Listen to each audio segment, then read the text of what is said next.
Sabahınız xeyirli olsun. Bir neçə dəqiqədən sonra Bakı Məhkəmə kompleksində təqsirləndirilən şəxs Ermənistan vətəndaşı Ruben Vardanyanın barəsində olan cinayət işi üzrə açıq keçirilən məhkəmə prosesi davam edəcək. Bugünkü məhkəmə prosesində yekun qərarın elan olunacağı gözlənilir. Qeyd edək ki, Ruben Vardanyanın barəsində olan cinayət işi üzrə açıq keçirilən məhkəmə prosesinə ötən il yanvarın 17-sində başlanılmışdı və bir il müddətində məhkəmə istintaqı aparılmışdı.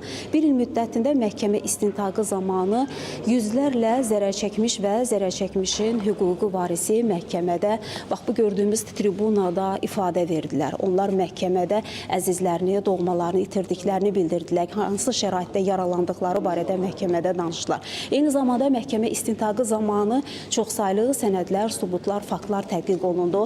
Fotomateriallar, video materiallar məhkəmə prosesində məhkəmə istintaqı zamanı araşdırıldı, tədqiq olundu.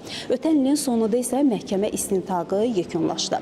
Məhkəmə istintaqı yekunlaşdıqdan sonra dövlət ittihamını müdafiə edən prokurorlar çıxış etdilər. Onlar təqsirləndirilən Ruben Vardanyanın barəsində olan ittihamı məhkəmə istintaqı zamanı təsdiqini tapdığını bildirərək məhkəmədən onun ömürlük azadlıqdan məhrum olunmasını xahiş etmişdilər və sonuncu məhkəmə iclasında isə zərərçəkmişlər və zərərçəkmişlərin hüquqi varisləri ifadə verdilər, son sözlə çıxış etdilər. Onlar da son sözlə çıxışlarında məhkəmədə bildirdilər ki, əzizlərini, doğmalarını itiriblər bu hadisələr zamanı və Ruben Vardanyanın ömürlük azadlıqdan məhrum olunmasını məhkəmədən istədilər, xahiş etdilər.